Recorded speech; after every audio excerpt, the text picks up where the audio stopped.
Vivre avec quelqu'un qui a une dépendance, peu importe la dépendance, ou soi-même vivre une dépendance, c'est souvent pas très facile. En tout cas, quand on décide qu'on veut arrêter, c'est souvent là qu'on se rend compte que c'est pas facile, en plus de toutes les expériences que ça nous fait vivre.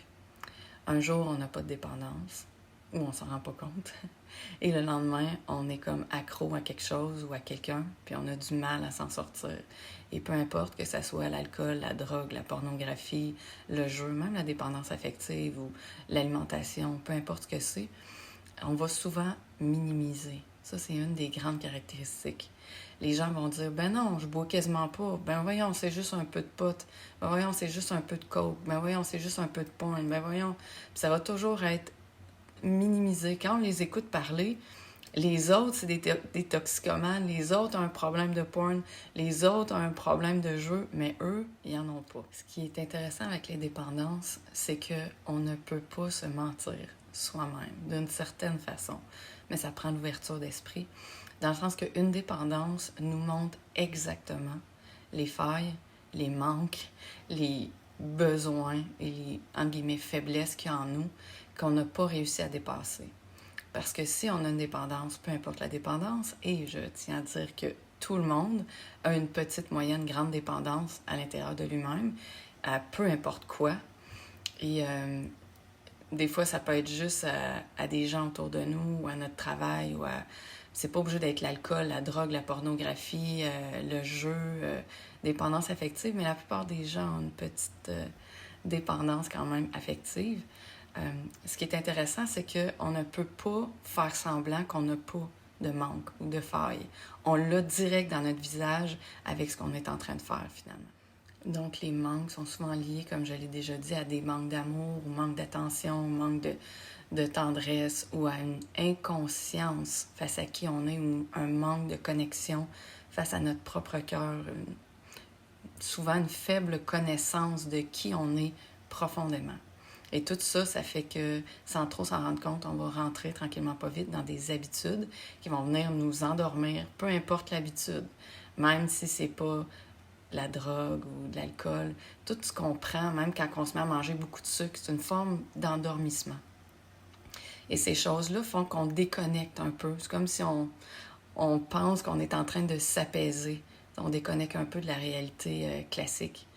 Mais on devient un petit peu moins nous-mêmes, puis on se permet pas d'être dans le cœur parce que ça nous éloigne un peu plus de notre cœur pour essayer de passer à travers souvent des choses qu'on aime moins vivre ou qui nous font mal ou des émotions, etc.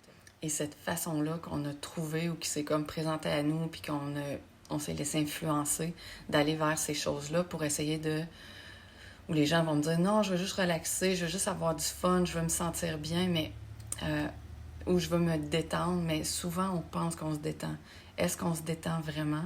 Là, il y a une grande question parce que quand on observe vraiment ce qui se passe dans la biologie, en général, c'est plus ou moins une réelle détente qui est en train de se passer.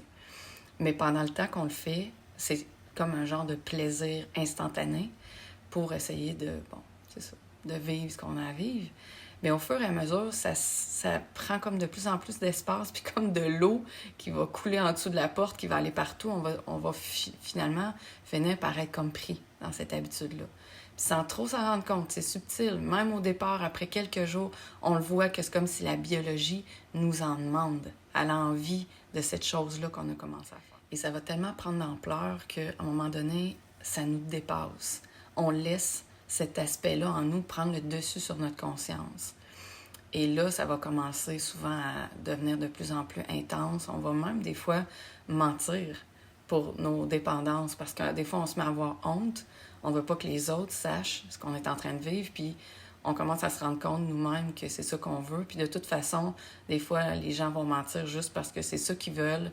Ils veulent pas que personne les arrête, puis ils veulent pas trop être jugés. Fait que il va y avoir toutes sortes de scénarios aussi que les gens vont se créer. T'sais, ils vont comme s'imaginer que la vie va quand même bien, puis que tout est correct. T'sais, on va mettre beaucoup de choses en dessous du tapis, puis se mentir pour se faire croire des choses, parce qu'on veut pas arrêter. On est rendu dépendant de quelque chose. Et souvent, les gens vont me dire « Mais c'est tellement facile à arrêter, si tu savais, je vais claquer des doigts, puis je vais arrêter de même. » Mais quand vient le temps d'arrêter, c'est là qu'on voit où on en est face à nos failles. face à nos faiblesses, face au manque qu'on a en nous. Très souvent, c'est lié à une forme de manque d'amour, plus ou moins conscient. Il y a quelque chose en nous qui ne se connaît pas non plus. Donc, on fait des choses qui ont souvent des conséquences assez néfastes, mais qu'on n'a pas conscience. Mais ça nous endort de plus en plus, ça nous éloigne de plus en plus. Et là, d'essayer de sortir de ça, d'arrêter comme ça veut dire de faire face à tout ce qu'on ne voulait pas faire face avant, qui a pris beaucoup d'ampleur parce qu'on a rajouté des couches par-dessus, puis on a vécu plein de choses. Fait que d'arrêter ça, d'enlever comme le plaster tout d'un coup, puis d'être comme au vif en dessous, d'être à la chair, puis de faire face à toutes ces choses-là, souvent les gens sont pas prêts. Fait que ça va être un chemin souvent encore plus difficile à faire que si on ne l'avait pas fait souvent.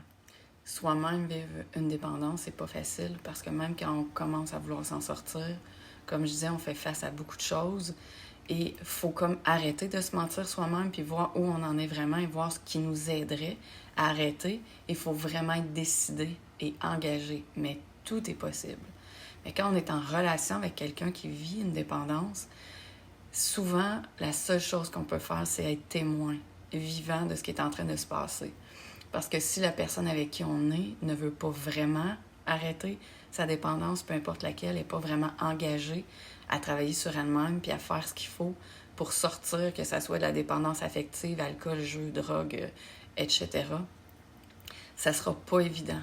Parce que la dépendance va devenir plus importante que souvent la relation de couple, que souvent qui on est, puis on va avoir à faire face à toutes sortes de mensonges et plein de choses pour que la personne protège sa dépendance.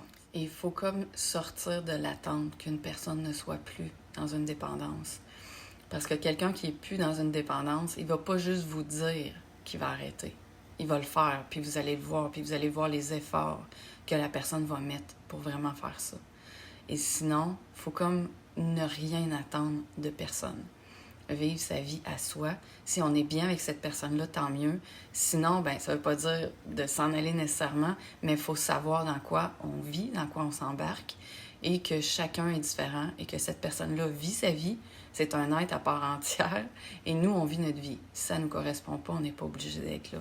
On peut être ami avec la personne, on peut la supporter, on peut l'encourager, mais d'être en relation avec quelqu'un qui vit une dépendance qui ne nous correspond pas, qui n'est pas dans nos valeurs, c'est habituellement pas une très bonne idée. C'est un gage de grande souffrance.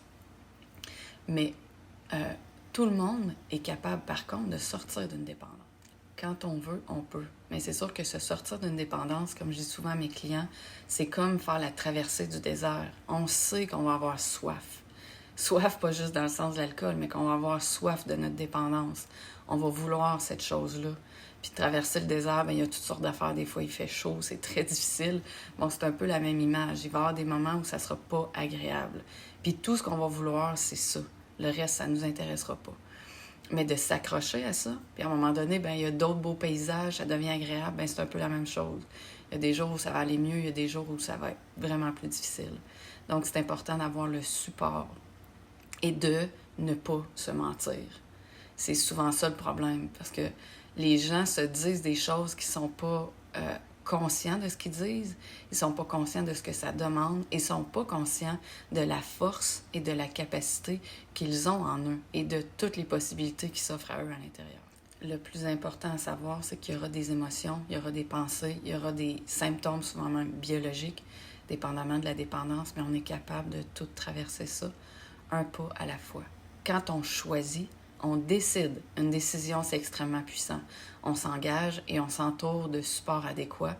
On peut tout faire dans la vie et sortir d'un environnement ou d'un contexte d'amis qui, des fois, est peut-être pas adapté à nous. Donc, si c'est ce que tu vis, que c'est difficile, que tu aimerais ça être accompagné, c'est mon métier. J'accompagne des gens qui ont des problématiques de couple, mais des gens aussi qui ont des dépendances et de l'anxiété.